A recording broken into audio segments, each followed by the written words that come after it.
Hey guys, back again, and I wanted to take a look at this Breathe Act thing that I heard about, and I haven't really looked at it fully, properly yet, so I'm going in a little bit blind, but I can only imagine that this is going to be a defund the police situation, and it's for the greater good somehow, and they don't even really prove how it's going to be good. I will say though that they have got top-notch graphics designers on the case, and it does look quite good. You know, it looks very professional, I suppose. So we got a bill summary here. So Section 1, divesting federal resources from incarceration and policing and ending criminal legal systems harms. Okay, I mean, I'm going to refrain from commenting just yet. Let's just see what the sections are and then we'll get into the details.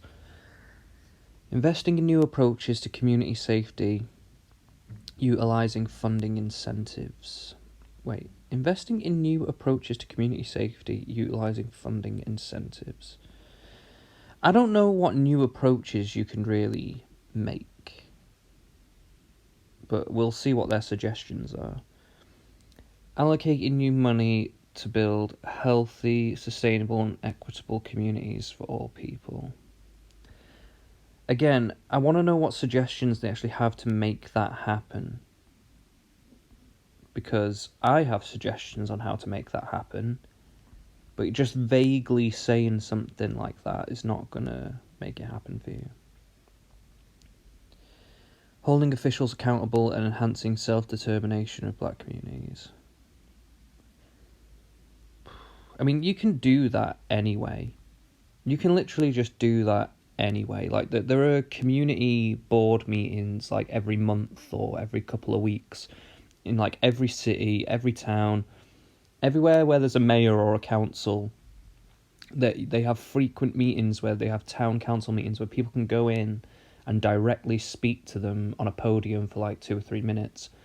Whenever I've watched those meetings, none of these people who are claiming that they want to hold officials accountable and all this stuff, none of them are there. None of them are ever there. You could literally go every single week if you really gave a shit, but honestly, I don't think they give a shit. Excuse me, I haven't got the Rona, but I've just smoked too many cigarettes. Okay, so divesting federal resources from incarceration and policing and ending criminal legal systems harms. So the bill would eliminate federal programs and agencies used to finance and expand the US criminal legal system. So is that just federal then? So there just would be no federal police. So that's the FBI and other federal agencies, not like local police or sheriffs and stuff like that, right? So the Department of Defense 1033 program, so what's that? Defense 1033 program. Right, so outdated, I'm assuming this is like outdated military equipment being handed over to the police for use.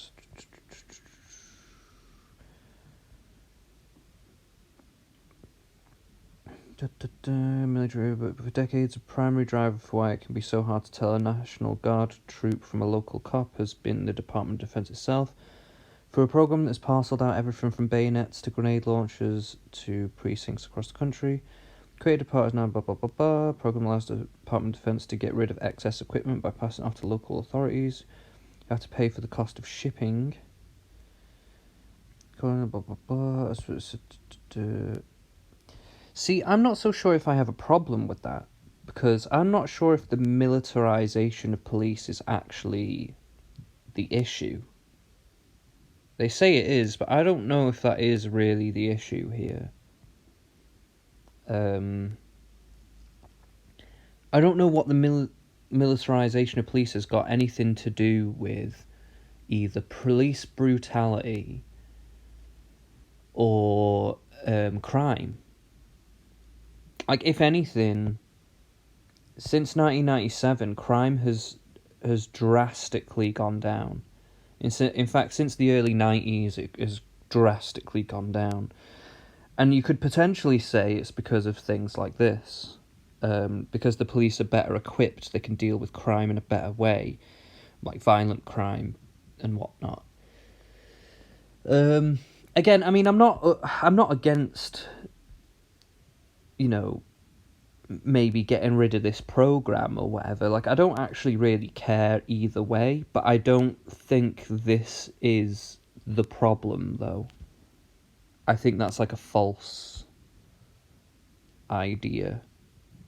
I think the problems are more personally connected. Like, it's kind of like a chicken and egg scenario. Part of the reason why the police are as cold and can be as abusive as they can be is because of the rates of crime that they deal with, and especially in black communities where it feels like it's more because there's less black people in America, but there is a lot of crime that comes out of those communities. Like, they end up getting like a weird view of black people because of it, because they see the dark side of everything.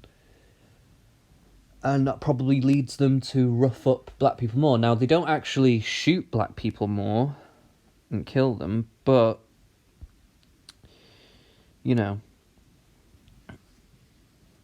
But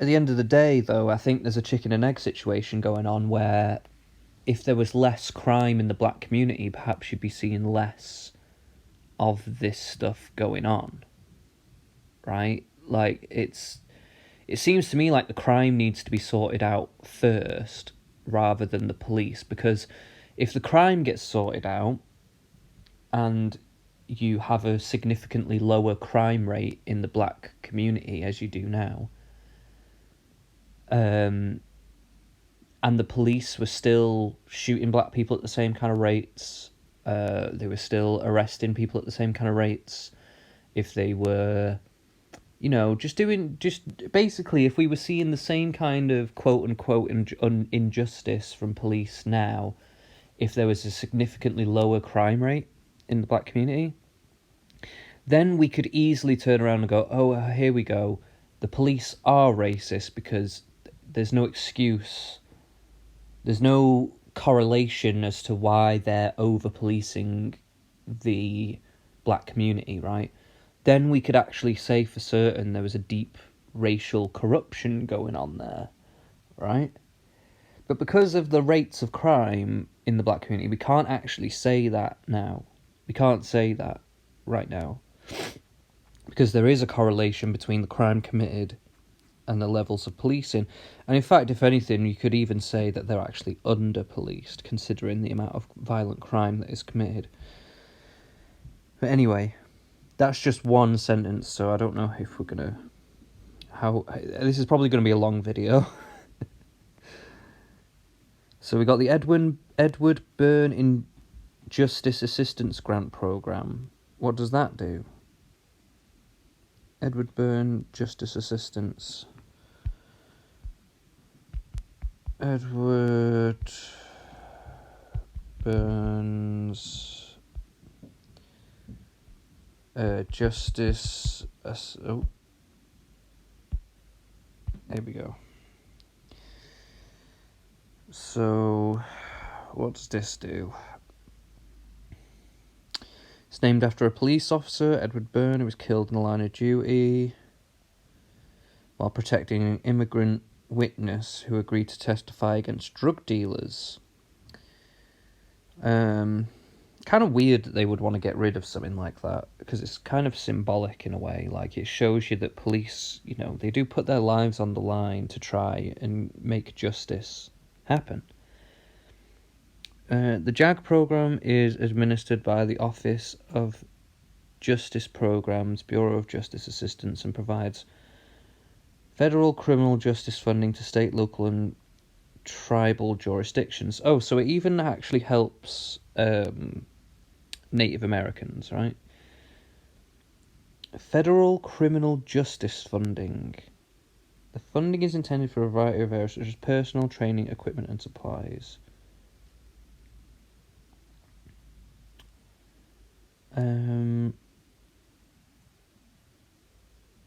So, sanctuary cities are being disqualified from this because of their non-compliance with immigration laws.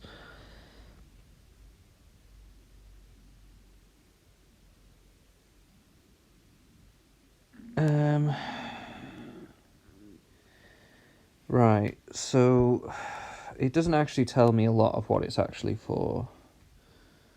Is it actually for police officers or is it for other people? I guess it's for police officers or something.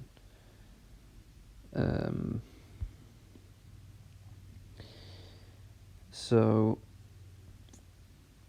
they want to get rid of community orientated policing services, but aren't they actually... Isn't part of what they want community orientated policing services? So it kind of like, if there's something already there, why not make that better than tear it down and start again? With who? Because I can only assume that they want to get rid of the current people who are listed as police.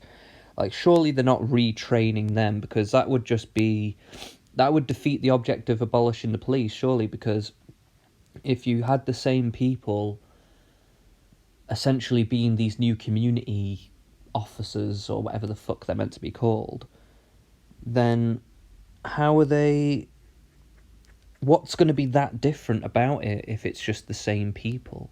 Surely the idea is they want to get rid of all the current people who are police officers. Maybe they'll keep people with good records or something like that, I don't know. And then they'll get rid of a bunch of police officers, and then what? Like, they're going to have to train a bunch of new people. And they're talking about having longer training than 6 months. So you got to train people for like 12 months, basically. Or something like that, right? To become a police officer. And then... And then they want all these kind of counsellor type people, like therapists, essentially, to come along and like diffuse situations by talking it out with people and being like a de-escalation force. And like, where are you getting these people from? Like, where are they coming from? These like kind of trained professionals who have got, you know, linguistic or psychological know-how to like de-escalate situations. Also, how you're not going to be able to de-escalate every situation. Like, some people just want to fight, or some people just want to kill. Some people just want to be killed, so they will continually escalate the conflict until the police officers shoot. You know, they call it death by cop, don't they? And, you know, I just don't understand how are they really... I don't think they're really taking into account any of this stuff, because if they were taking into account that kind of thing, like they don't... I just don't think they really understand what they're talking about when they're talking about crime in general. I don't think they really understand the reality of it. Like, people who live in ghetto areas will probably understand it more, but they're gonna... Like, depending on which side of the spectrum you fall on, either you're going to be dead against this if you live in the ghetto, because you can see that it's going to probably cause criminals to become more bold than they were before. But,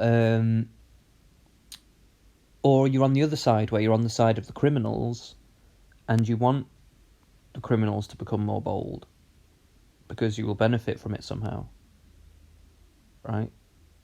That's the only way I can see this going. The Drug Enforcement Administration, I mean, that's one thing that I can get behind, is that I do think weed should be legal, and I think the war on drugs should be revised.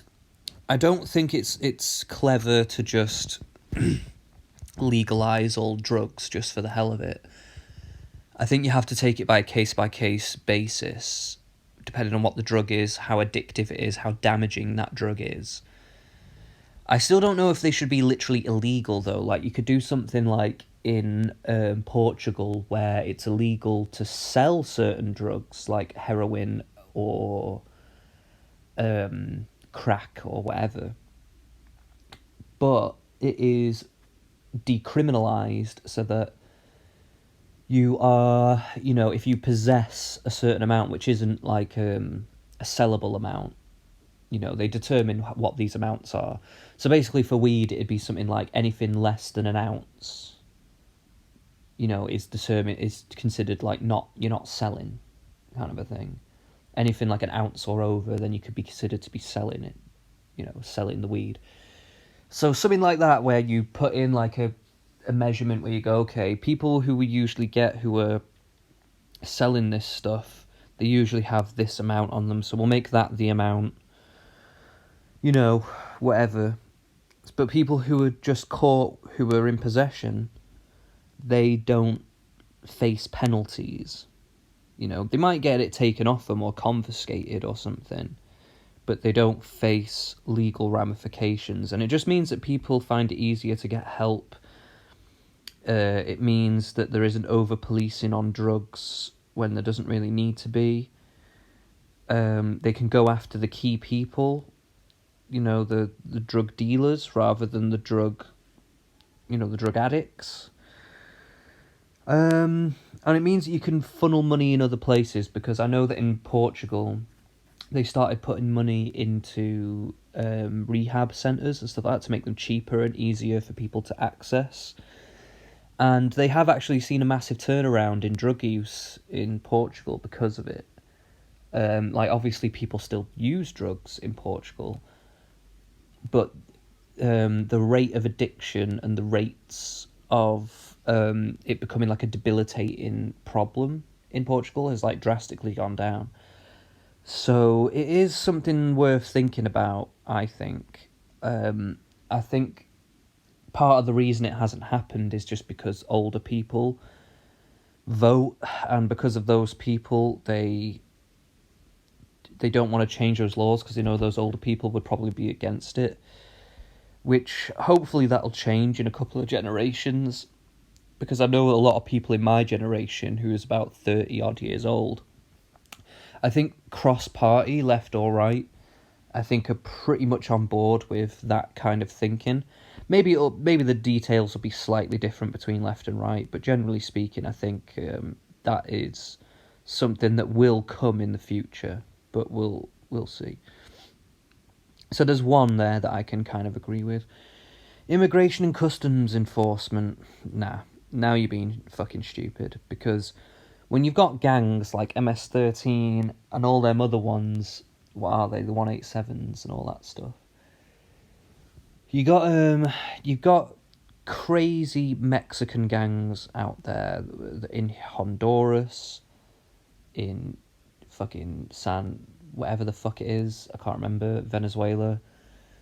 And they honestly, they do a lot of damage. Like, we're talking about mad psychopaths. I mean, when we're talking about the psychopaths and criminals that are running around black communities, I mean, the Mexican ones, they just take the biscuit. I mean, they are brutal in ways that you don't really want to see. Like, they will chop people's hands off, chop off their genitals, carve up their face and stuff, and then hang the body and display it on like a main road where everybody can see it. Like on a crucifix and stuff like that. Like, they don't... This is brutal murderers and rapists who are, at this point, contained by thorough immigration policies, not just from America, but through Mexico and other countries in the South American borders. Obviously, they still find ways to get through and do what they do, but at the end of the day, they are curbed by immigration laws that make it very difficult for them to operate. If we got rid of those things. It would literally be open season. It's like Christmas for them. They'd be like, oh my God, all of our dreams have come true. Now we can get to America where we have always wanted to be and explode our operation bigger than it ever has been. You know what I mean? Like it would... And a lot of those illegal immigrants who are not involved with the criminal element are probably most likely going to be... It's going to be black people and the illegal immigrants who are going to be facing those gangsters, generally speaking, because they're going to be infiltrating their communities, like the lower communities, and causing a lot of the bullshit with them. So they're going to be running into problems with the black gangs, and they're basically going to be extorting the illegal immigrants because, you know, it's going to be one of them situations where it's like, oh, well, if you haven't got our back, we're going to... Well, I was going to say that we'll get you deported, but, like, they can't really get them deported if there's no immigration, so it'll probably be something else, but they'll use illegal immigrants as their base, essentially. Because why wouldn't they? They'll probably have some supporters in there. But it just makes sense. Like, they would just go where their own people are. Like, you know, why wouldn't they? The bill would ensure that non-punitive, non-carceral elements of these programs are identified so that they can be transferred to another funding source. There is not much about this stuff that is non-punitive or non-carceral. Like, the whole point of these things is to mitigate people coming in, so they have to incarcerate people, because if they didn't incarcerate people, then these people would just be free to go. It's like if I'm trying to stop an illegal immigrant coming into the country, and I just stand there and go, hey man, you're not coming in.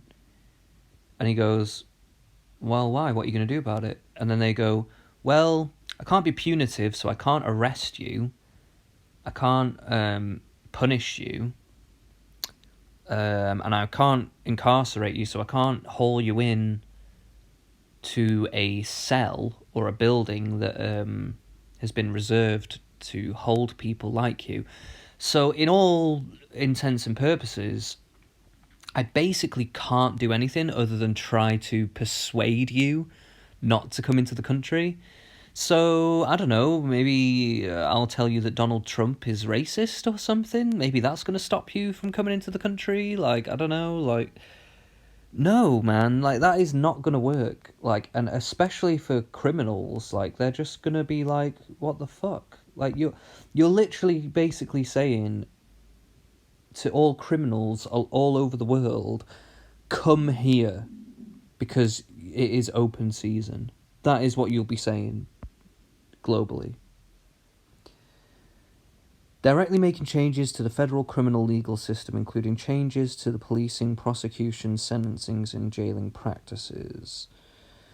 They've disproportionately criminalised black and brown communities.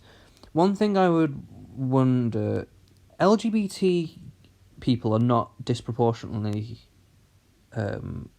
criminalised. I think they have been in the very distant past, when I think being gay in the UK was a criminal thing. I assume it was similar in the US. I don't know if disabled people are criminalised. I don't know why they're putting them on here. Like, is that backed up by any evidence? I don't know. I don't think disabled people are criminalised, are they? So they want to eliminate surveillance tactics that are disproportionately used to target black, brown, and Muslim communities by prohibiting predictively. But they use those same things against the white supremacists who you're so scared of, and they literally thwart white supremacist terrorist plots all the time with these tools. So if you got rid of them, they're saying that they disproportionately target black, brown, and Muslim communities. I don't know if they do, you know. Again, I would like to see some evidence to suggest that they actually disproportionately do that, because as far as I know, the number one terror threat in America by the FBI is the white supremacist groups.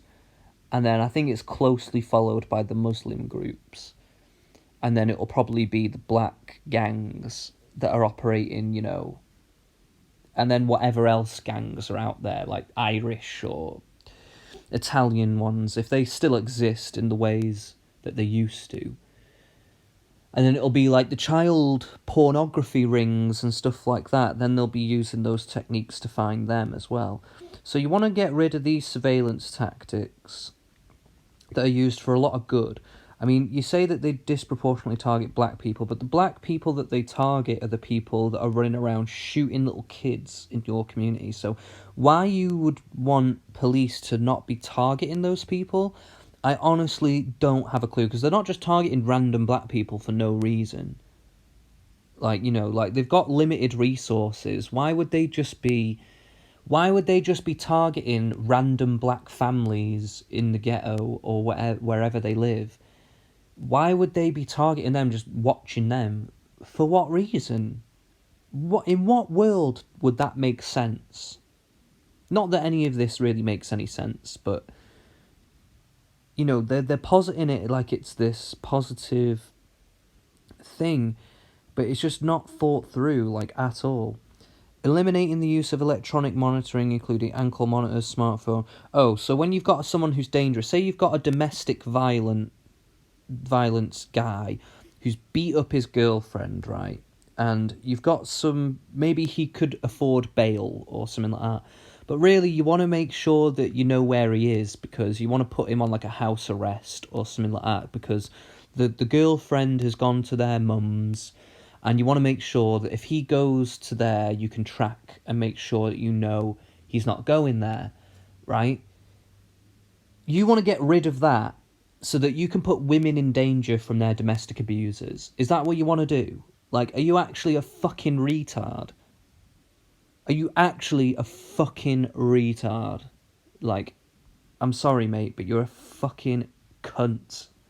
Like, you've got to be a cunt to not want to get rid of that. You've got to be an actual cunt, like, for real.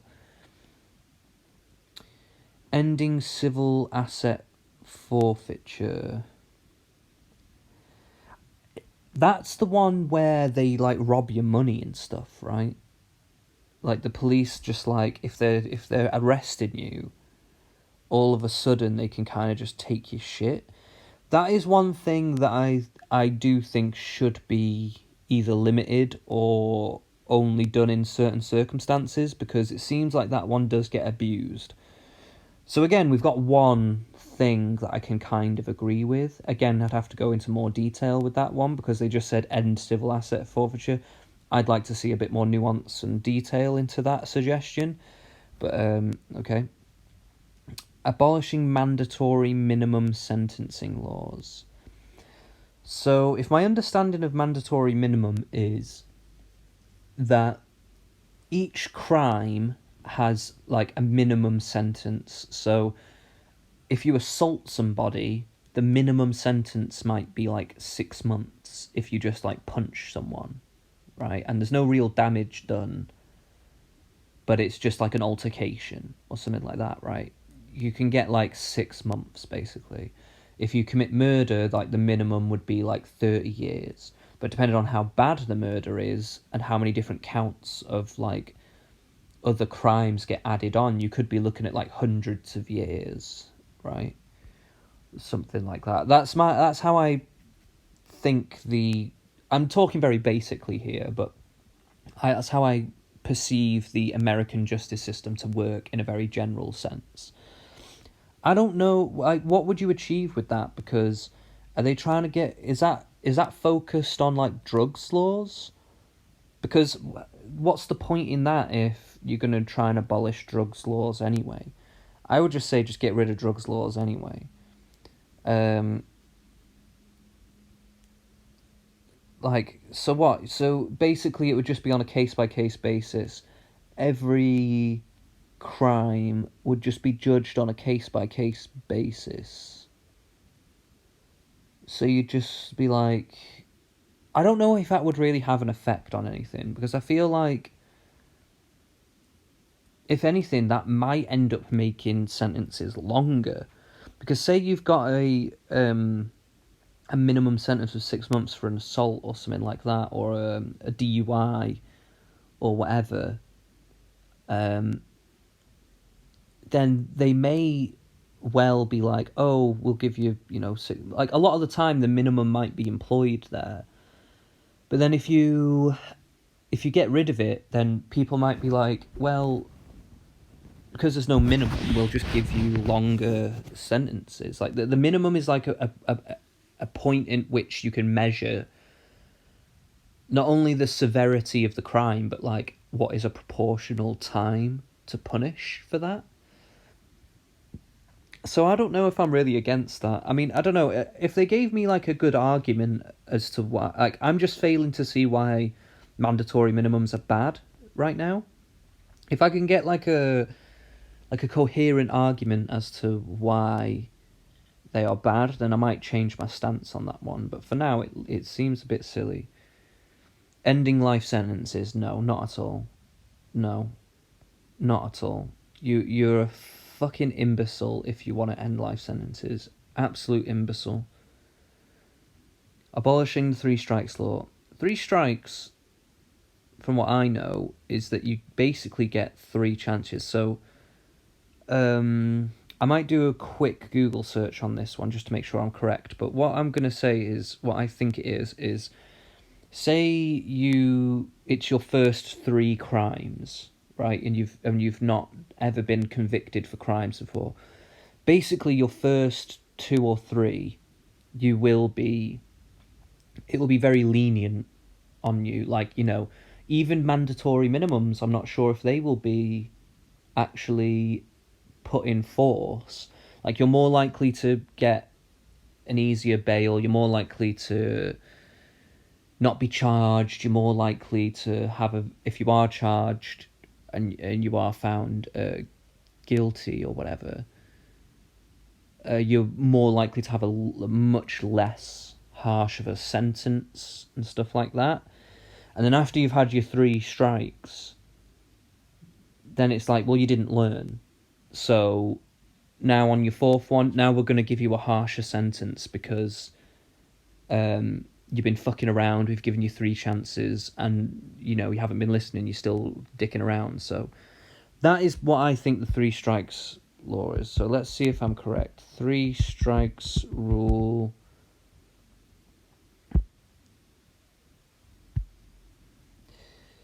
In the United States, habitual offender laws, commonly known as 3 strikes laws, were first implemented in 1994 and are part of the United States Justice Department's anti-violence strategy. These laws require both a severe violent felony and 2 other previous convictions to serve a mandatory life sentence in prison. Oh, right, okay. So if you do a violent felony and you have some other convictions, then you basically just get a life sentence in prison. The purpose of the law is to drastically increase the punishment. Right, okay.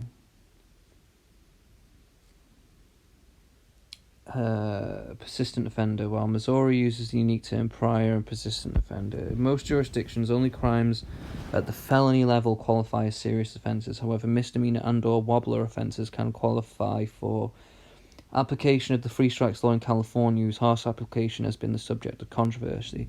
Interesting that it was more harshly put into force in California, but okay. A historically Democrat place. The 3 strikes law significantly increases the prison sentences of persons convicted of a felony who've been previously convicted of 2 or more violent crimes or serious felonies. It's slightly different to what I thought it was. To be fair, misdemeanors seems to be that you don't get like that. It's not that big of a deal. Like, not a lot of shit happens to you if you have a misdemeanor. It's usually like a few months in prison with like most misdemeanors, right? To maybe a year tops. But then as soon as you get into felonies, that's when it becomes like years, if not life. But it's one of them though where the felony, it could be, I'm not sure if this is a felony, but I think if you steal someone's car, that's a felony, right? I don't think that's a misdemeanor. So say you did 3 carjackings, you could just get a life sentence for 3 carjackings. But they are saying here that it's meant to be with violent crime as well. So violent crime is meant to be a part of it. Again, I'm not so sure if I'm against it. I mean, if you're a violent person on the streets, sometimes you just got to get those people out there. It's the kids that you want to reform. It's the kids that you want to be teaching to be non-violent. These ideas of trying to reform people, or that people are going to change when they're fully grown adults and they're running around smashing people over the heads with guns or shooting people or whatever. If you think you're going to reform those people, maybe a small percentage will, but the vast majority won't. And it's just a pie in the sky idea. I don't know if this getting rid of the 3 strikes law is a good idea, really. Because basically what you'd be saying then is that people can commit violent crimes, felonies, and they would just receive whatever punishment they receive for that particular instance, and their prior record would have no bearing on how severe that punishment is. I don't know. I think that's not a very good way. I mean, I would say maybe if there is some kind of abuse going on with the 3 strikes law, that maybe it could be revised in some way. But at this point, again, it just seems like everything I'm seeing here is just ways to make it easier for criminals to act in the world. That's what I'm seeing here right now. You basically just want to give carte blanche to criminals to just do what they want with very little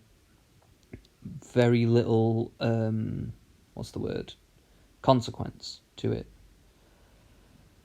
Developing a time-bound plan to close all federal prisons and immigration detention. I mean, just come on. I mean, so you'd have local prisons, but just not federal prisons. So basically, felons. So federal prisons are the ones where the most serious criminals will be, right? Because a local prison with just, like, misdemeanor people... I don't know how it works, because I know there's jails and there's prisons, and jails aren't the same as prisons, right? But I don't know if there's... I can't be arsed looking it up right now, but maybe somebody can help me out in the comments here. But there's... If you got rid of the federal prisons, you'd literally just be letting out all the most serious criminals that are in prison right now. We're talking people who are like cop killers, multiple murderers, serial paedophile, sexual abusers. We're talking rapists. Maybe some of these people have done all of those things as well. We're not just talking like someone's just a paedophile or someone's just a murderer. Someone might well be a child killer who is also a child rapist. You know what I mean? Like, there's multiple horrendous, horrible fuckery going on, and you just want to say, oh, we'll let them people out. You're mental. You're actually mental. The immigration detention centres, right, is a bit more... I'm a bit more on the fence with that. Like, I think they should be closed down, but I think they could use... You know, maybe they could use more resources to maybe be a bit more comfortable, have a bit more... Because I don't think... These illegal immigrants, as much as I'm not in favour of illegal immigration in general, I don't think that they should be mistreated in the same way as other, like, violent criminals and stuff like that. At the end of the day, like, I do kind of get that they just want to have a better life and stuff. I mean, on the one hand, I do think it's unfair for them to just want to sneak in and get that better life by treading on other people's opportunities who are legal immigrants who are trying to get in the country. But I kind of get it. I can understand that they're somewhat innocent in that respect. Like, they're not horrible people. They just... they just don't really think through how selfish that might be. But unfortunately, the people who do come through who are illegal immigrants, they tend to have to pay the cartels to even do that in the first place, to be granted passage. So not only are they funding the cartels in doing it, so they're funding organised crime, they are also making it easier for those involved in organised crime to move in and out of the country, etc., etc. So if you got rid of the immigration detention centres, you're getting rid of something of a bulwark between the organised crime and the illegal immigrants and just the normal American citizens too. You know, you're kind of getting rid of that bulwark that is kind of stopping that from happening. And obviously a lot of innocent, well, quote-unquote innocent people get caught up in that, but it's kind of like a necessary evil, essentially, because if you don't have anything to sift through these people, again, I said it before, you're just basically saying it's open season in America. You're going to have something similar to what was going on in the 1800s when you had Irish people coming over, and the immigration system then was basically just non-existent. You just kind of came over and made a stamp. You just gave a name. Like, I was researching Henry Morton Stanley, and like he literally just got on a boat to America from Liverpool, sorry. He's from Wales, but he got on from Liverpool. And just went there, didn't really have any money, and he just registered in an office at the port, and he just gave him a fake name. He just gave him a new name. He didn't even give him his old... He just gave him a name. No identification, no nothing. And I'm telling you right now, the streets of New York, and this is only New York we're talking about, but this would have been basically everywhere. But the streets of New York in the 1800s were fucking crazy, man. There was no police. It's like they want to go back to that. There was no immigration law, there was no police. They literally just had gangs roaming the streets, fucking battering each other all the time. Because of various different things. And they just want to go back to that for some reason. I don't know why you would ever want to go back to that. Like, there are flaws with the police, but the flaws with the police are not that bad that you would want to basically get rid of everything and go back to a time where communities just police themselves. Because when you get into that, you get into prejudices, you get into religious squabbles, you get into political squabbles. Like, the politicians can even more easily than now, manipulate people because people are just fighting on the ground. So you can easily come in as a politician and go, oh, you don't like the Irish? Well, we'll help you. If you vote for us, we'll back you up when you fight the Irish in the streets. We'll send our boys down. We'll get the conglomerates of the different people who are kind of on our side to patrol the areas and stuff like that. Like, you're basically asking for white supremacy, basically, at this point, because if you don't think that, like, this would ramp up, especially with the ramping up of racial discourse as it is right now, if you don't think getting rid of immigration laws, getting rid of police, getting rid of all this stuff, this wouldn't... And then also with the climate of ramping up the racial divides between people, which the mainstream media are just so hell-bent on doing, and the Democrats are so hell-bent on doing that, as well as Black Lives Matter and other people. And then you've got the white nationalists who also want to do that too, for their own gain. Well, those white nationalists would win, because they would turn around and say, look, we were right. Look, all the Mexicans, they're coming in. Look, all blah, blah, blah. Look what's happening. They wanted to get rid of the police. Now look what's happened. They're all coming in. The blacks are running wild. The crime's going crazy. The illegal immigrant fucking cartels, they're coming through as well. They're going crazy. There's gang wars going on everywhere. Look, white people, you all need to band together. We need to use our guns and fight these people. That's what they would end up turning around saying. Like, this obviously this would take time to develop, but this is just like a prediction that I'm making here. Like, that is how these things would go, because you're backing people into a corner, and by proxy, If you make everything about race by proxy, people who normally probably wouldn't want to categorize themselves by race in that way would feel forced to do so because everyone else is doing it. So by proxy, they would have to. And it'd just be a fucking mess, man. It'd be an absolute mess. You're literally asking for mass murder and genocide and white supremacy. That is what you are asking for if you implement these practices. It's going to go horribly wrong, like absolutely horribly wrong. Like, you know, the police do need reforming on certain levels. I can totally see that, but not in this way. Like, not in this way, like, at all.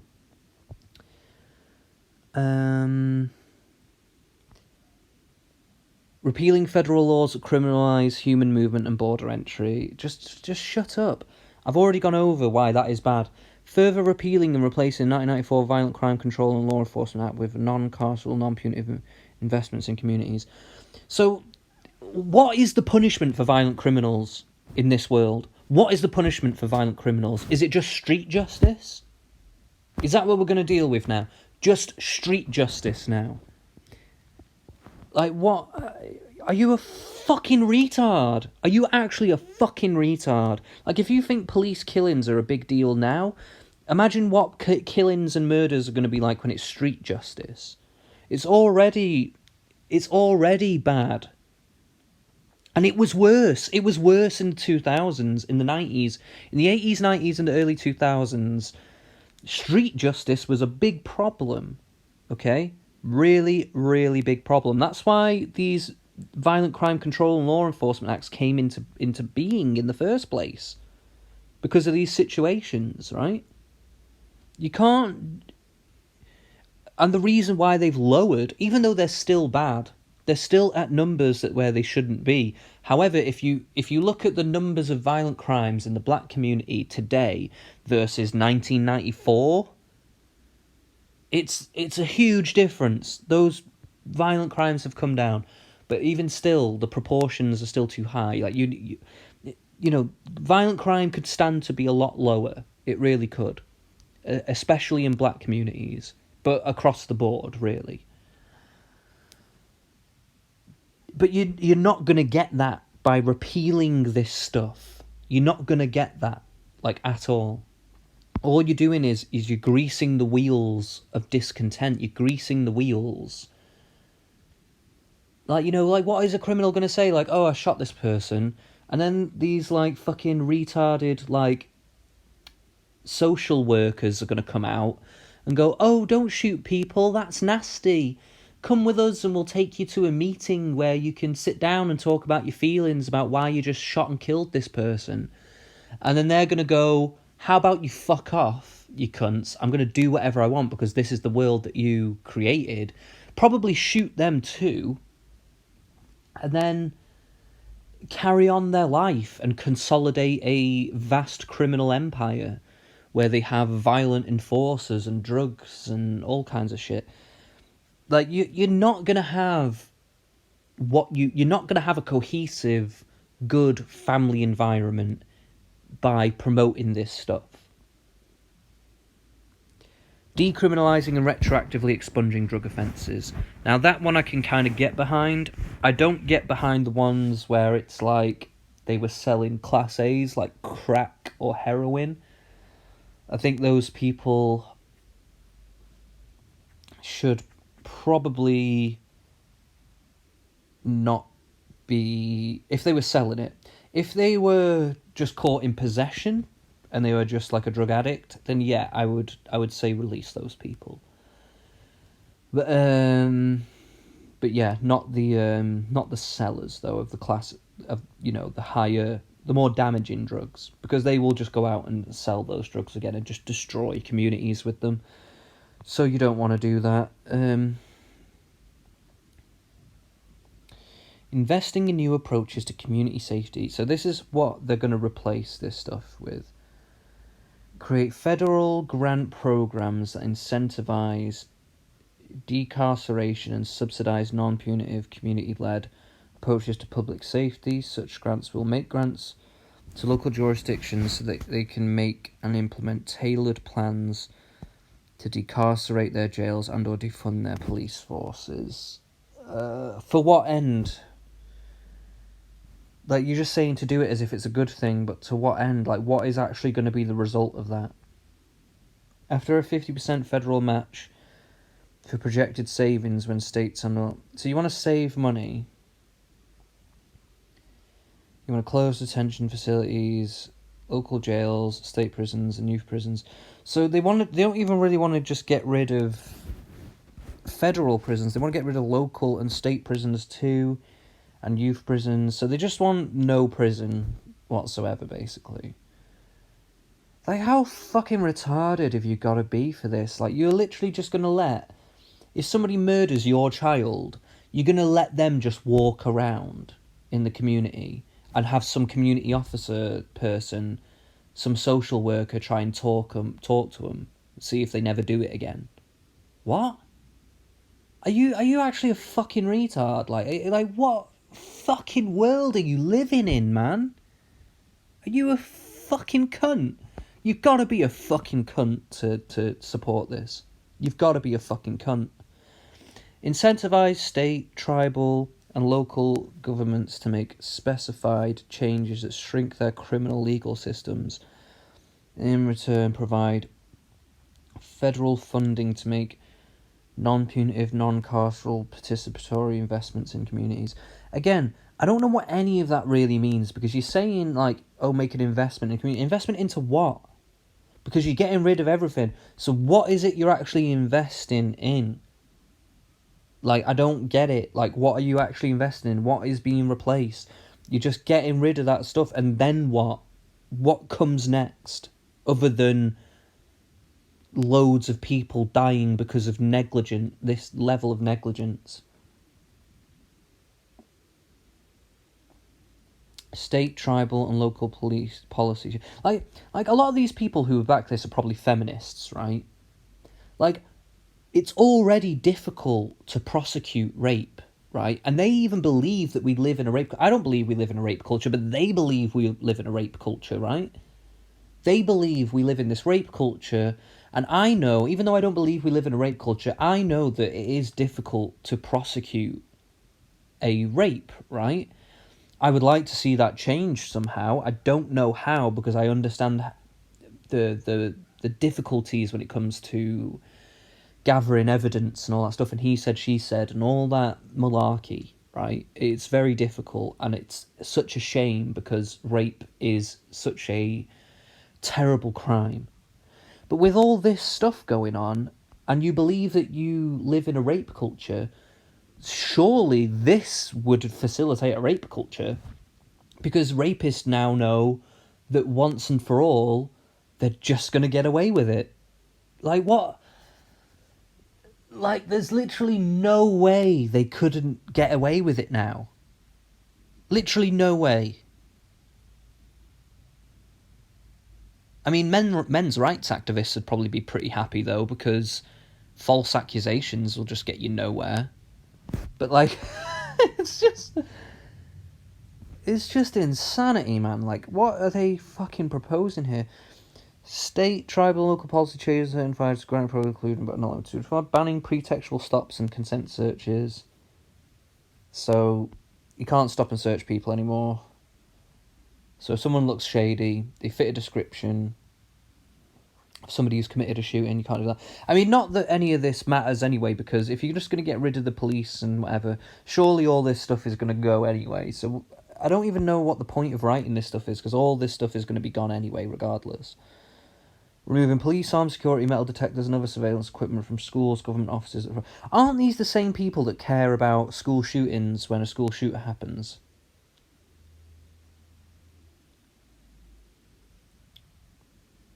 So you don't...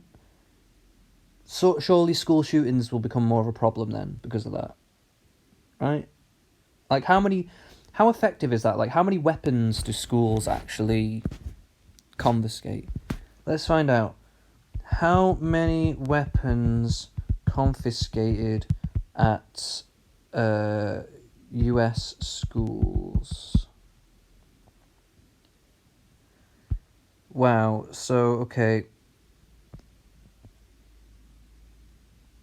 So loads of knives. More kids were busted for knives and box cutters in the fourth quarter of last year than any quarter over the past 2 years, according to NYPD. This is just New York. Number of blades recovered during school incidents over the stretch jumped by 55% compared with the fourth quarter of 2016. Total of 112 knives and box cutters were recovered during dust-ups. So during fights over the final 3 months of 2017 compares with 72. Only include knives, boxes, only cops or school safety officers.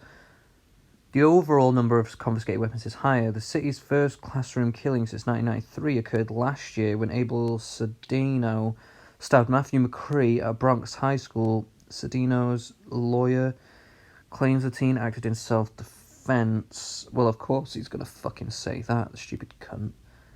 He fucking stabbed somebody. Snuck the weapon, swing into the blah blah blah.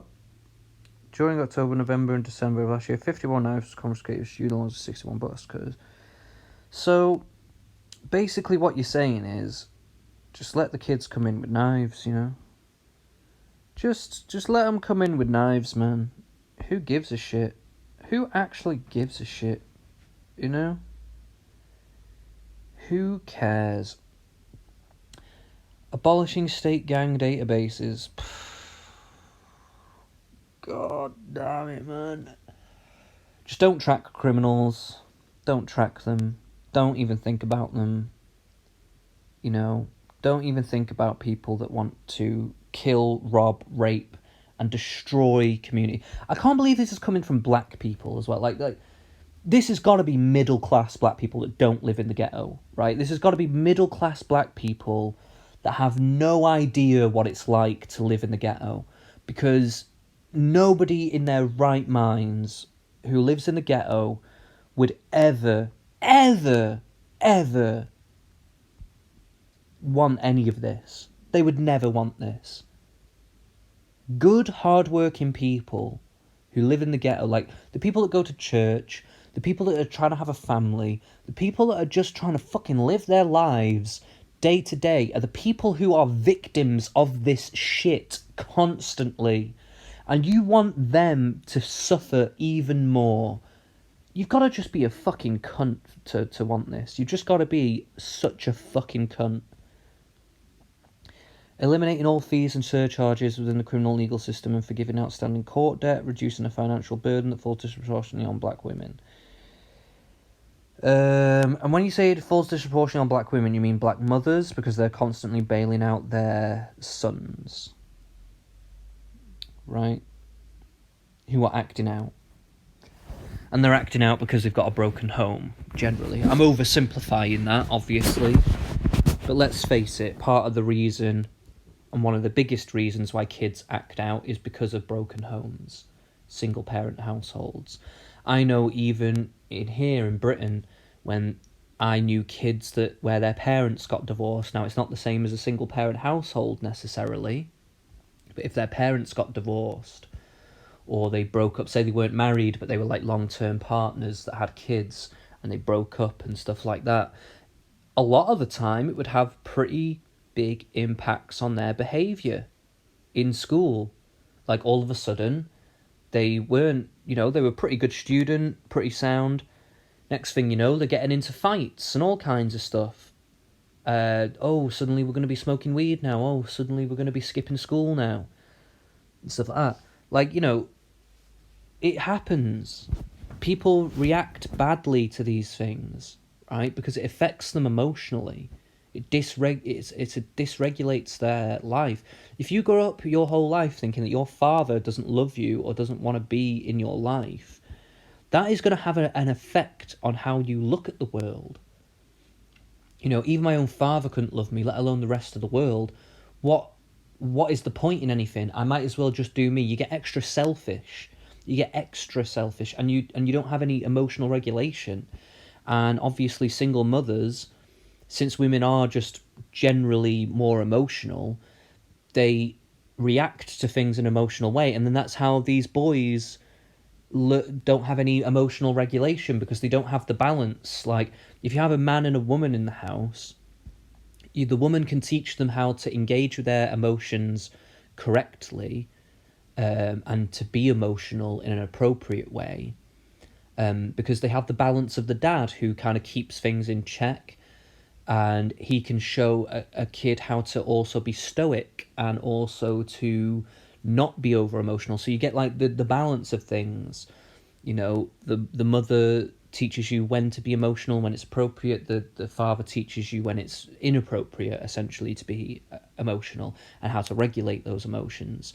When you don't have that equation going on and you've just got the mother who's dealing with all the stress and all the problems, obviously she's probably going to be more emotional than if she had a partner, because there's more shit going on. Obviously she probably feels lonely because she doesn't have a partner, she feels rejected, and then she's got kids that are stressing her out and all that stuff, so then she probably blows up more often than she would do. And it just creates dysregulation. Then the boys are learning that from their mother, and they're looking at their mother and they're going, oh, well, my mum hits me when I disrespect her, so I disrespect my mum, she hits me. Well, if somebody disrespects me in the street, I'm going to hit them, right? That is what is being passed around, right, in these communities, and it literally is to do with the family. Like, obviously there are problems with families as well. You can have abusive households and things like that. So don't get me wrong, right? Okay, I'm not saying everything is just the solution and all that thing. I'm well aware there are flaws to everything, okay?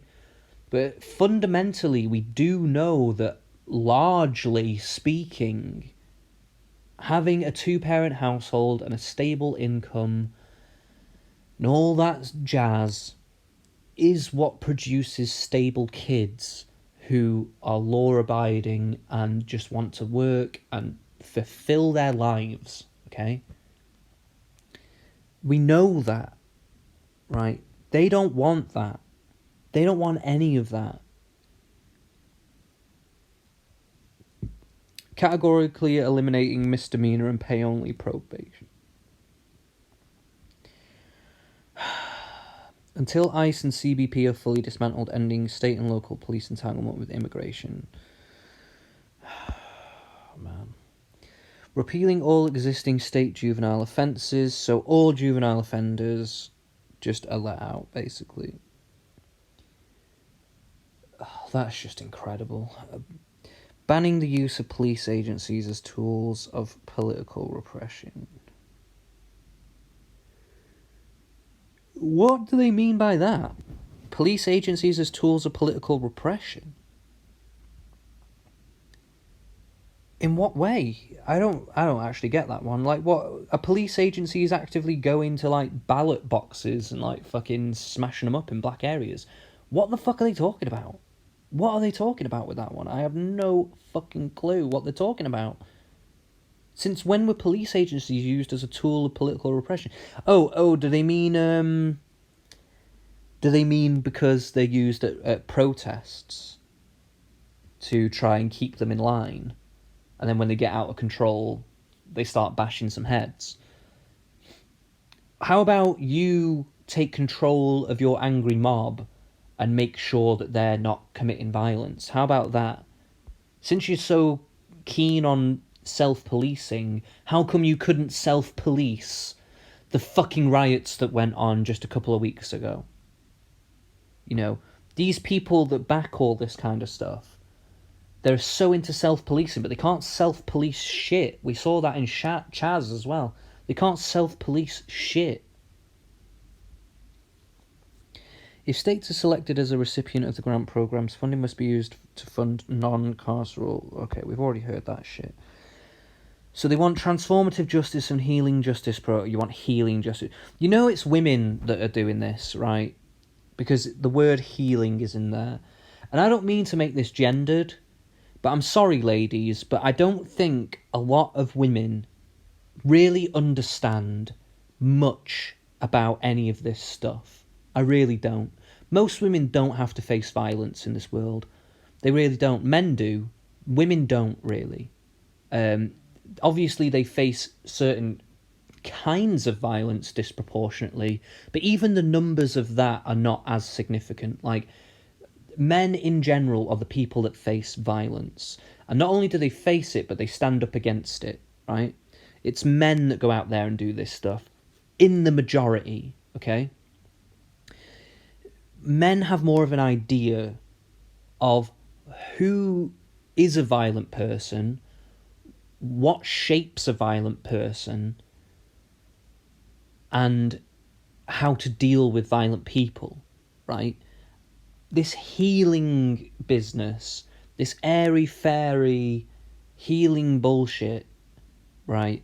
That is not going to be the thing that helps people. Like, you want to get a bunch of hardened psychopath criminals to do yoga. Guess what? They will do the yoga to get out of prison. If you're going to tell them, we'll do 3 months of yoga, and then if you feel that you've changed, we'll let you out into the world, okay? That murderer, that rapist, that whoever it is, you see it in paedophile stuff. And this is why they say therapy isn't good for psychopaths, because they use it to pretend to be better when they're not. So they use it to be like, oh, you've rehabilitated me, I'm a good person now, I've done the yoga, we've done the stretches, we've done all the things that are making me a better person now, I'm spiritually connected and all that stuff. And then they'll go outside and then instantly they'll just commit crimes again. Because any way to get out of a punishment, they will take it, especially if it's easy. Especially if it's easy, if they just have to sit there and pretend that they're a good person now and they're not going to do anything bad. Like, it's like simple child, like, even with children, when you're disciplining children, you can't, like, if a child keeps doing the same thing bad over and over again, and you just come at them with the same punishment over and over again, they will do whatever it takes to just get out of it. Like, you know, it's...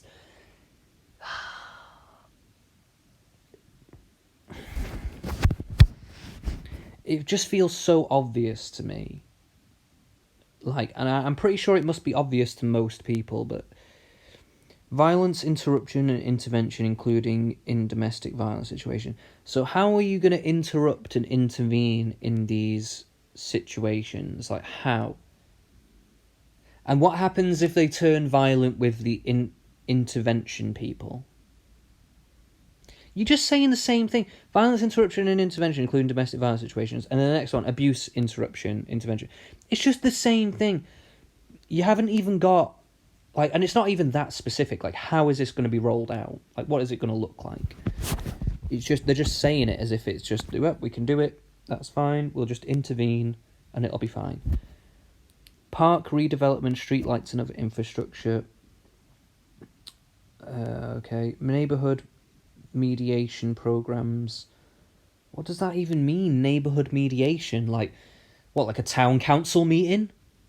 Could that be what it means? Because you've already got those. You stupid cunt. Supportive housing, already got supportive housing as well. I mean, it's not great, but it's there. New accessible methods of processing 911 calls that reduce unnecessary contact between law enforcement and community members. So you want people to call 911, but you just don't want them to show up. Like, what the fuck is the use of that? What is the use of that? Did you even think about this? Like, their thought is, oh, we just don't want people to be upset when they see a police officer, because it can be upsetting to see a police officer. I mean, it'll be like, trauma might happen. I tell you what's the trauma that's going to happen is that people are going to get shot in the face and killed. Their kids are going to be fucking raped and murdered because you just don't want to see a police officer. Go fuck yourself, man. Go fuck yourself. Like, seriously, go fuck yourself. Safe passage to school programs. How? How are you going to have safe passage to school programs with no police? The police can't be armed. The police are just intervention people. Like, yeah, you can have some chaperones on there, I guess. But what are they really going to do if they've got, like, no power to do anything? Like, funding for community-based organisations that provide voluntary, non-coercive health services and healing supports for communities so that they can recover from exposure to violence, abuse, and or harmful interactions with the police. Now, don't get me wrong, I actually think that could be beneficial. I don't think getting rid of the police is the solution here. Like, I think that's fucking retarded. But notice how they say they can recover from exposure to violence and abuse or harmful interactions with police, but not any other violence, just violence from police. The violence from police is a drop in the bucket in comparison with the violence that just goes on in the streets in general. Right? A drop in the fucking bucket, mate. What the fuck are you talking about? It should be any violence, surely. But anyway, like, I'm happy for there to be... Maybe they do allocate some funds for, like... I mean, to be honest, I don't understand why this isn't just charity stuff. Because we have charities in the UK that are just, like, counselling charities where you can go for free and, like, they get charity funding from investors and stuff like that. And you basically just go down and you apply for a counsellor. Maybe you have to wait a few weeks to actually get a spot because there might be a lot of demand. You go down there and you talk to people, and they're not necessarily like super qualified people. Maybe they're students, maybe they're just volunteers. But they will sit there and talk with you and try and help you through your issues, right? And, it has various different rates of success, I will say, but it's something, and it's free and it's accessible to people. I don't understand why you need to make the government do that, because I'm not so sure that the government would make it that good. I don't understand why they can't... All this money that they've been getting from Black Lives Matter, from all these donations, because they are a company, by the way, but like all those donations that they've been getting, all this money, why don't they use that to set up these things themselves? I don't really understand it, why they can't do that. They got so many chapters and all these different cells all along in the USA. I don't know why they don't just set up their own shops to do this stuff. Why are they trying to get the government to do it? Employment opportunities that benefit formerly incarcerated individuals. Don't they already have that? I thought Trump did something where, with the prison reform, he was making it easier for offenders he's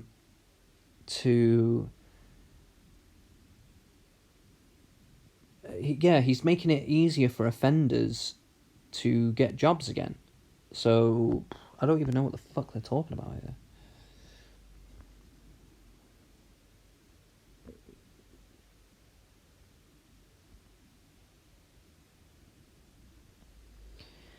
So they want to promote educational justice, so incentivize jurisdictions to make specified equity-focused policy changes, including altering their school funding formula so there is funding equity between schools.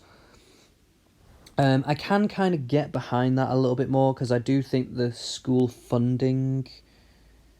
way that school funding works in America, like there can be some revisions there that I actually think could be quite helpful. I know another thing is that, like, if you live in a certain area, then you have to go to a certain school, and people have been advocating that, like, oh, we'd like it if kids can go to whatever school they want in whichever district they want, to free it up, and I'm for that as well. Like, I think there are definitely ways to make this easier. The one thing that I will say, though, is that not up to the states, though? Is that a federal thing, or is it a state thing? Because can the states not just decide to do that? Because if they can, why have the democratic states not already done that? Maybe I'm wrong there, but I would like to know why, if it's the Democrats that apparently champion all this stuff, why is it not democratic states that have implemented school systems where the tax system's better, or the funding system is better, or whatever? Maybe they have, I don't know, but it doesn't seem that way. Creating a clear time-bound plan for closing all youth detention centres. We've already heard that. Removing, and it's all about rehabilitation. Now, to be honest, rehabilitation with kids, I'm definitely for that. A rehabilitation focus, like, kind of thing of care. I can be somewhat on board with that. Removing police, school resource officers, probation, armed security, metal detector. We've already seen that one. And you're basically just saying that you want kids to come in with guns and knives to school. You fucking idiot. So, developing curricula that examine the political, economic, and social impacts of colonial genocide against indigenous people and slavery. So basically, what you want to do is you want to teach kids that white people are bad, black people are victims, black people are inferior, essentially, or viewed as inferior, and white people are superior or viewed as superior. That's what you want to indoctrinate kids with, right? Now, I'm not saying that some of this stuff shouldn't be taught, but if you're gonna do it, then surely you should teach that black slaves were sold by black people. Surely you should also teach that there was an Arab slave trade. Surely you should teach that colonialism isn't unique to white people. America is the result of white colonialism, but Turkey or maybe parts of China, Japan, whatever. Like, there's plenty of places around the world, or even places in Africa, where colonialism has happened, but it wasn't white people, it was other people taking over, wanting to create their own empires. It's been going on throughout all history, really. The Aztec people had empires. So in effect, you could say that they were also colonialists, right? But whatever. Genocides against indigenous people, there was the Tutsis and the Hutus massacre in Rwanda. Yeah, genocide goes on with all races. All races. It's not unique to America. It's not unique to white people. But obviously, I don't think that's really what they're getting at when they say this stuff. When they say they want to develop a curricula around all that stuff, I don't think that they really want to take on the nuances that say that something in human nature has led us this way and we want to learn from what has brought us there. No, I think they want to demonize white people, they want to victimize black people, and they want to continue. They basically want to ramp up the bullshit. Providing voluntary, non-coercive wraparound services that meet students' social, emotional, and physical needs. Wraparound services? Or is that like after school stuff?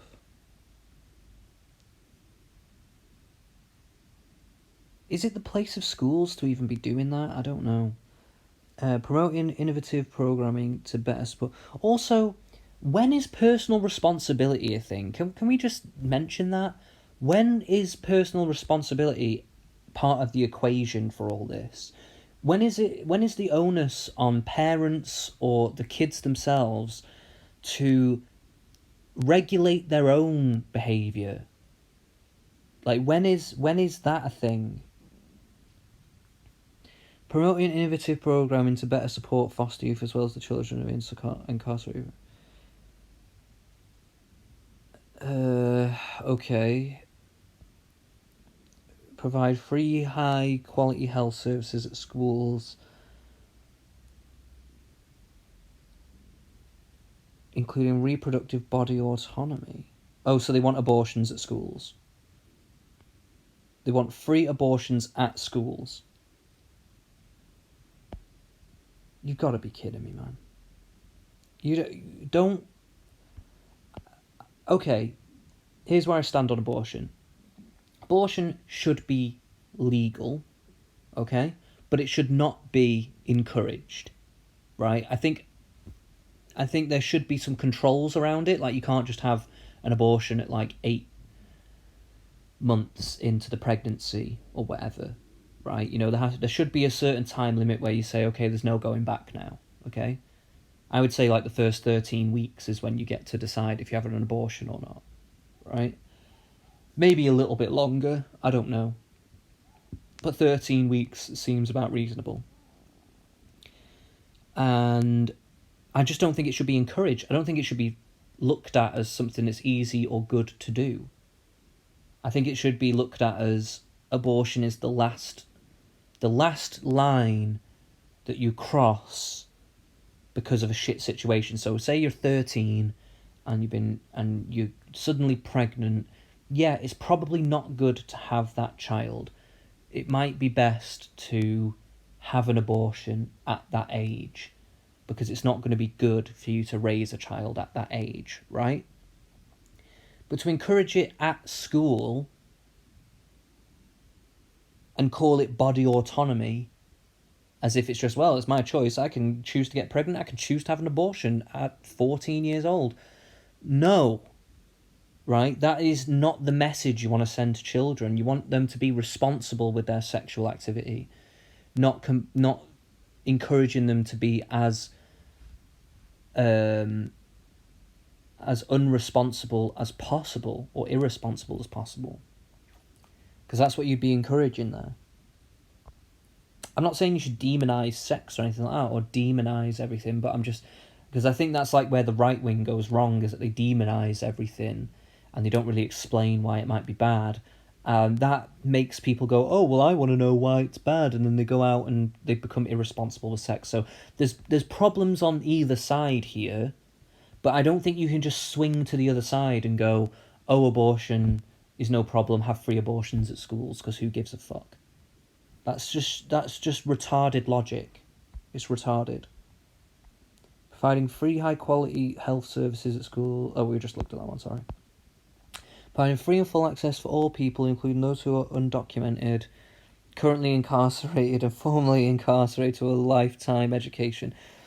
Wow. Okay, so education would take a nosedive.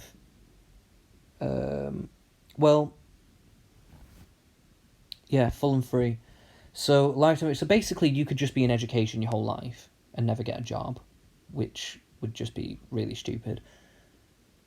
Also, it would be free, so the quality of education would drastically go down, because all the teachers and professors who are teaching now in the USA, they earn their salaries, they negotiate for their salaries and stuff. If you have a free education, then basically the government has to mandate their salary, and it would drastically go down. So a lot of these professors would probably leave and go to other countries to teach, or they would just not be teachers anymore. In fact, if they were just professors in certain things, let's say they were a professor, an engineer, or a mathematician, or something like that, they would just move profession from being a professor and just go to work in the field, probably. They would just be, maybe an in-house tutor to a company and teach new recruits there. It would drastically change how professors are, but basically most people just wouldn't want to teach after that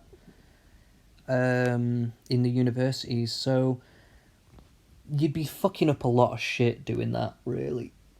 You'd be fucking up a lot of shit. And also with the whole thing with the illegal immigrants, like, especially if you've gotten rid of illegal immigration as a concept, then basically anyone that comes into the country is just entitled to free healthcare and free education. Like, how can you not see that would get abused massively, to the point where the quality of the product would drastically go down? It's really stupid. Providing free public transportation to students. Well, if everybody's just a student, then we've just got free public transportation, haven't we? Like, what the fuck? Modernising, renovating, or repairing facilities used by public schools. I mean, okay, we've got another thing that I can agree with. Renovating public schools, I'm fine with that. Like, this is one thing out of a myriad of other things that would just ruin everything. It would literally just ruin everything. It's insane.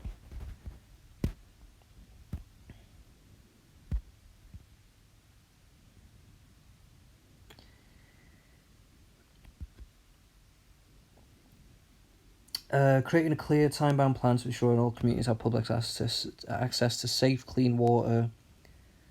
Yeah, I agree with that, that's fine. Creating a clear, time-bound plan for ensuring that all communities have access to breathable air. Yeah, I'm fine with that too, but you've got to...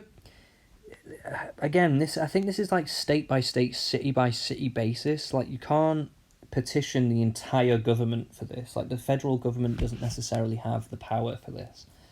I think sometimes there's just a fundamental lack of understanding of their own political system sometimes, because the way that they talk about it, like, they don't even mention their local governors or mayors or whatever, which are the people that actually make these kinds of decisions for you, right? That's the whole point. But anyway, creating a clear timeline plan for meeting 100% of the state power demand using clean, renewable, and zero-emission energy resources. Yeah, I mean, again, I'm not... Like, there's a few that I've actually been okay with, but... yeah. Sorry, excuse me. So, subsidising community-owned sustainable energy solutions, okay. Funding climate resilience, okay. I mean, I don't understand why you have to defund the police to do all this. Really. I don't really get that. I don't understand why you've got to do that to do this.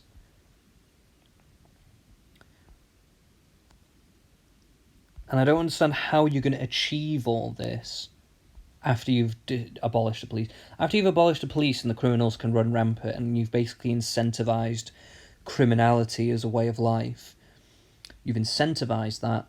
How any of this is going to come into fruition is beyond me. Like, I would like to see these things happen, but how are they realistically going to happen? Incentivizes jurisdictions to make special equity-focused policy changes such as expanding Medicaid, blah, blah, blah. Creating alternatives to terminating parental rights. What? Terminating parental rights? Including guardianship arrangements and procedures for reinstating parental rights. What? What? Wait a minute. Eliminating state laws that bar formerly incarcerated people from serving as guardians to their own children. So you want... Say somebody's a child rapist murderer and they have a kid somehow. You want them to be able to petition to be a guardian of their child, to take custody of their child. Oh my god, you've got to be a fucking dickhead. You've got to be an actual dickhead, man. Again, I think they're thinking of like low-level people that maybe made a mistake. Like, I think maybe they should be able to petition, you know, maybe they robbed a car or something and they got into a fight one time, but you know, they've done their time and whatever, and they don't really want to live that life. They just want to get a job and live their lives, but they can't actually get custody of their child now because of this stuff. I would say that maybe there could be the idea of like a case-by-case basis, like looking at the severity of their list of crimes, like their priors. But yeah, this whole thing though of just like basically getting rid of it and just saying like, oh, people who used to be incarcerated can now just get their kids, I don't think that's right, especially for domestic abusers and things like that.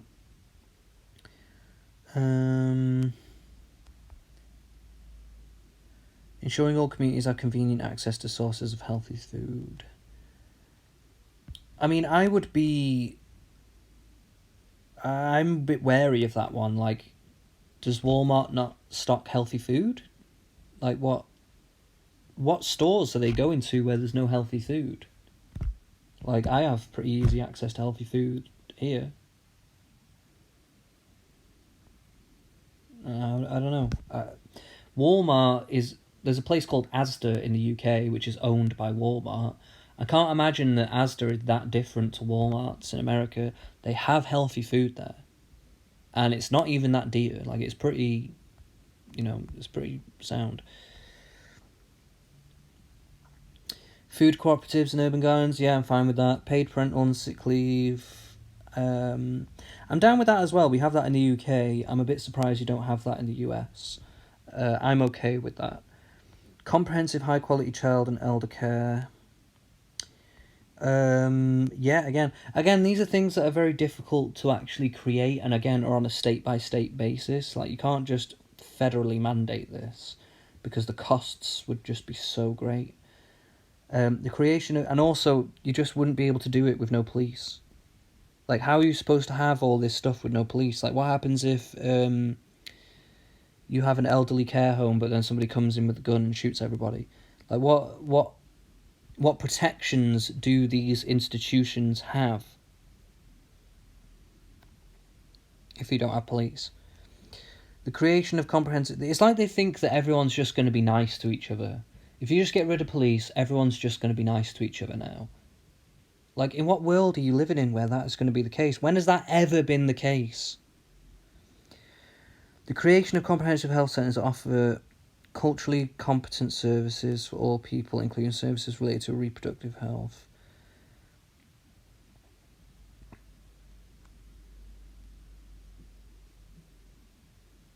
Valuing the labour of black and brown women by extending employment protections for workers, including domestic workers and farm workers who are in industries that are not appropriately regulated. How are they not appropriately regulated? I mean, okay, if they're not, then they're not, but I would like to know more about that, like, because I don't really get how they're not regulated, unless they're illegal. Yeah, unless they're an illegal immigrant, then I don't really know how it wouldn't be regulated. But establishing the right for workers in public and private sectors to organise, especially on the on-demand economy jobs. On-demand economy job. I am okay with that. Like, I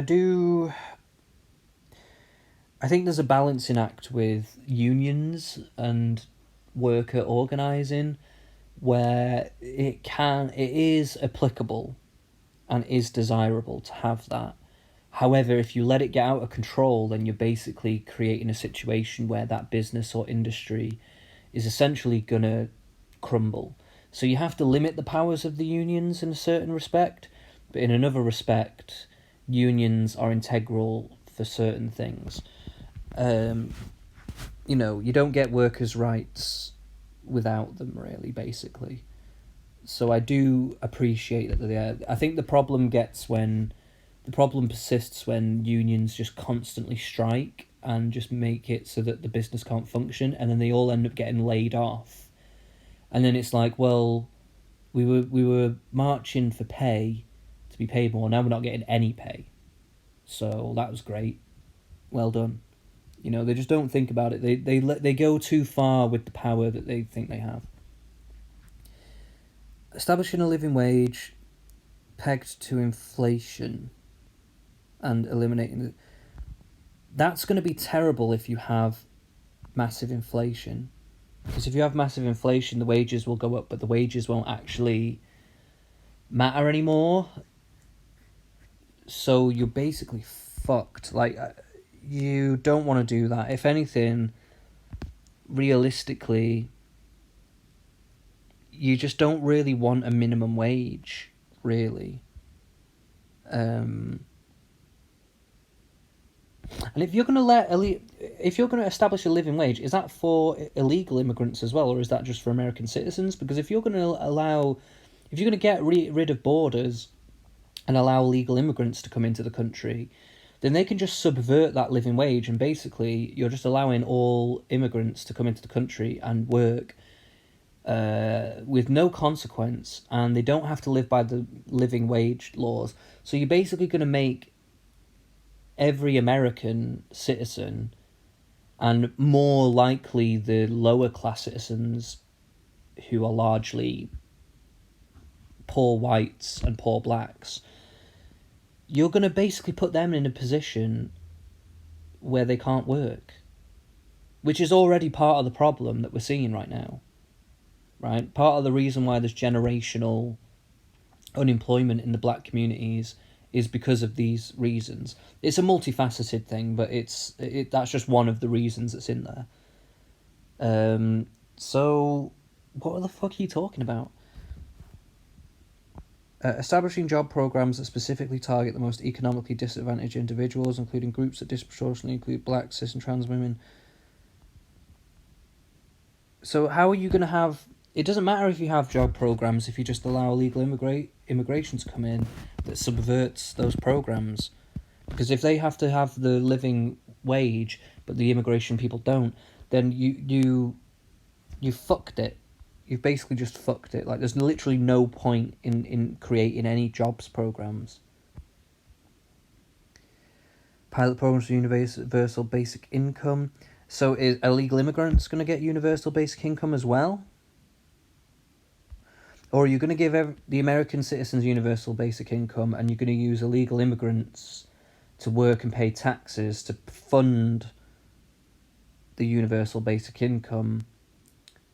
So they're basically going to be your underclass of workers, and all the American citizens are going to be the non-workers who just live on universal basic income?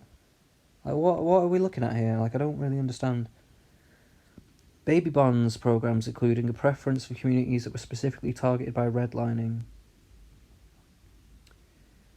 I'm assuming baby bonds would be like small loans for people who want to like do up their house or start a business in a prior redlining. I mean, I'm not so against that, I suppose, but I don't really know. Again, it just seems like a lot of this doesn't really matter if you get rid of the police anyway. Start-up funds for establishing worker-owned cooperatives and businesses that are being started by individuals who are formerly incarcerated.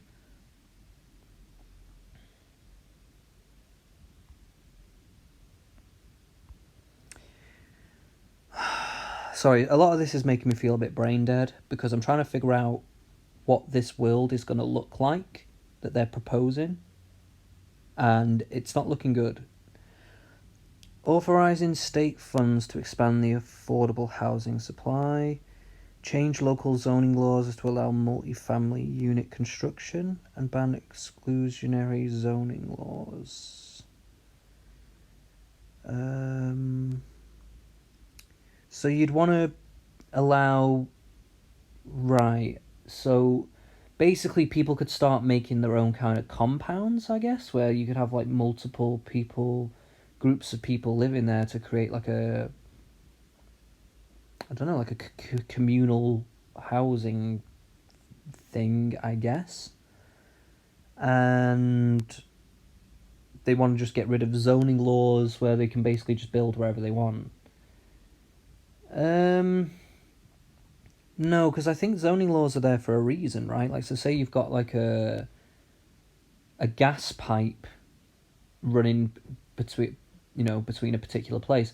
If you just suddenly start building there, you might rupture that gas pipe and then you fucked gas for like the entire neighborhood. Like, I don't know. It depends how they want to implement it. Again, they just say it in a very... There's not a lot of detail here, so it's hard to know, like, are they really taking these things into account, or are they not really thinking about it? Modernising and expanding the stock of affordable housing. We've just seen all that. Federal investments in equity, which include a federal commission that proposes changes to tax policy. What is the point? Who's going to pay tax when there's no police? You're going to get someone to intervene on paying tax. Like, who's going to pay tax when there's no police? Who? When there's no prison, when there's no consequence to not paying tax, who is going to pay tax? You fucking retard. What the fuck? A universal child allowance. Again, how are you going to fund it? In fact, yeah, all these community programs, the schools, renovating the schools, all this stuff. How are you going to actually do any of that with no tax? Because who's going to pay tax when you've got no fucking police? You stupid cunt.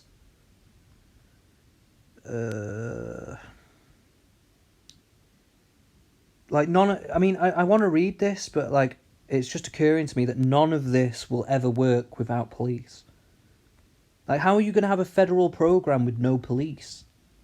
Who's enforcing it? It's fucking stupid.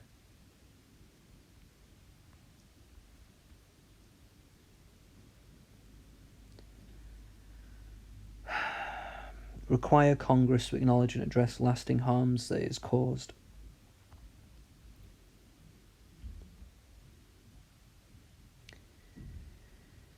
So, establishing a commission to design reparations for mass criminalisation include the war on drugs.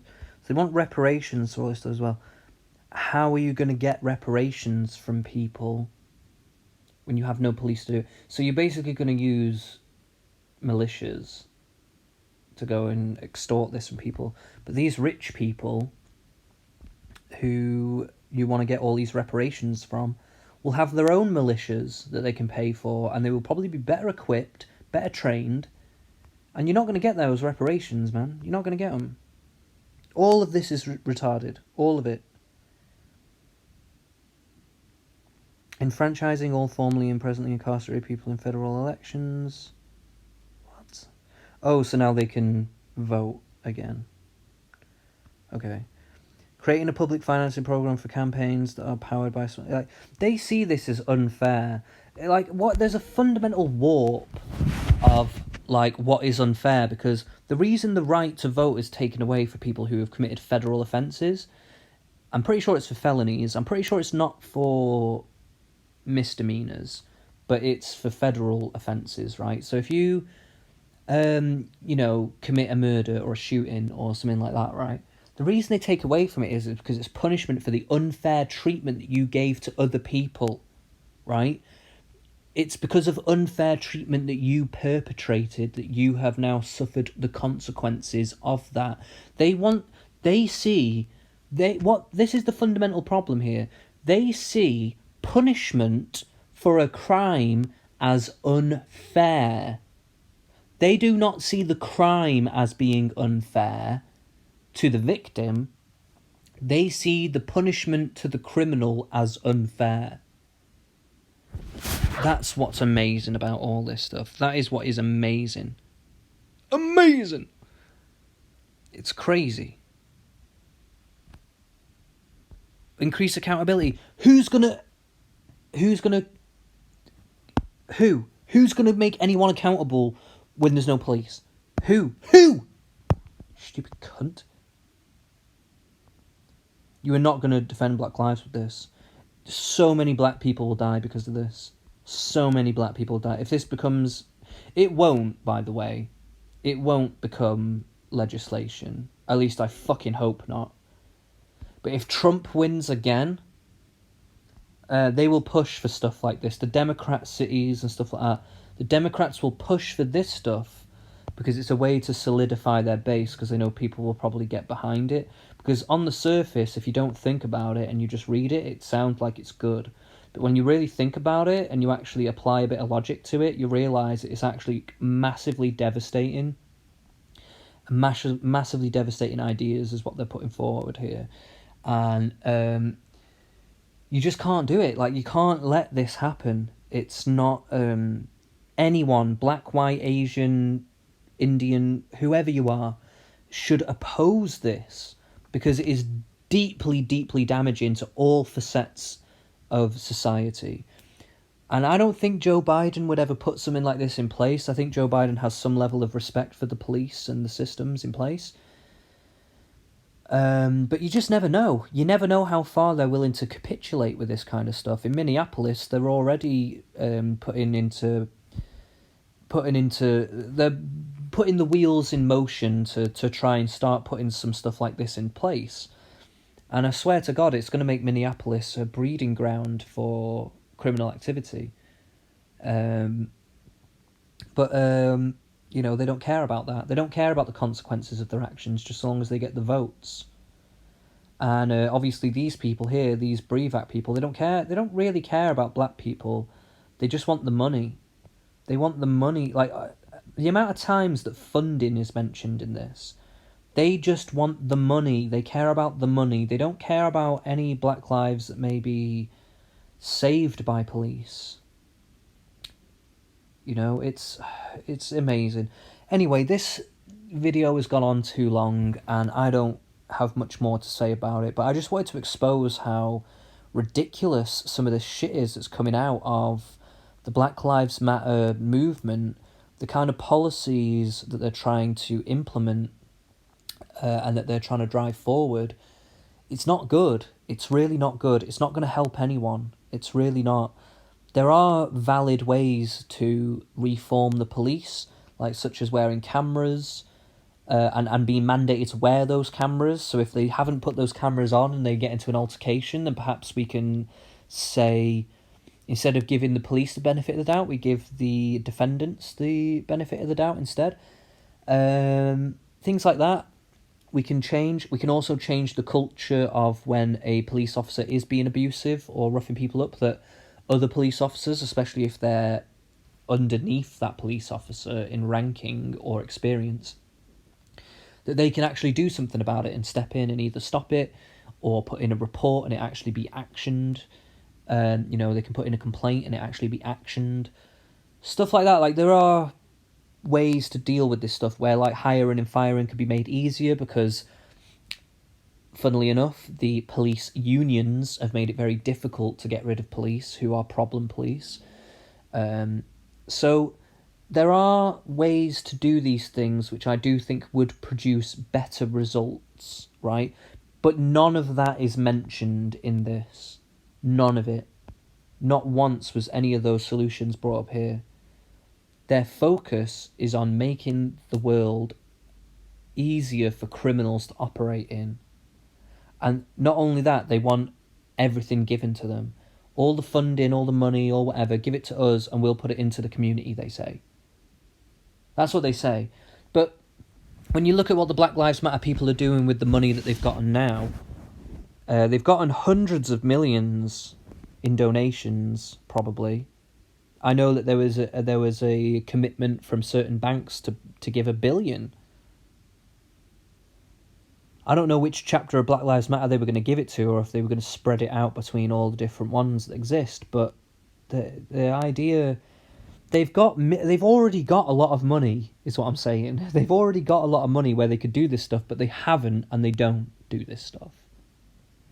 Okay, so it makes me very skeptical about what they're going to do with the money if they get given it to give it back to the community. Are they really going to give it back to the community, or are they going to line their own pockets with it? You know? So, yeah, I think that's everything I can say about the Breathe Act. Thanks for tuning in. I know it's been a long one. Like I say, I'm still working on my other videos. They are just going to take a while to actually make. I'm halfway through doing the research on the riots video. Hopefully, I'm going to do a bit more of that today. So I should have most of the research done by the end of today. And then I can start thinking about how to actually make the video. But for now, it's all about the research, so I'm going to have to crack on with that. So thanks very much for tuning in, and I'll see you guys another time. I will be making more rant videos in the in-between time, just because these are quite easy for me to make. You know, I can take one thing, I can take an article, I can read through it, and I can give my opinions as I go. And it's just easy, quick way of creating content. But the edited videos are going to be more streamlined, script-orientated kind of things. So hopefully you guys will enjoy that, and it will hopefully be educating and enlightening for people. So again, thanks very much for tuning in, and I'll see you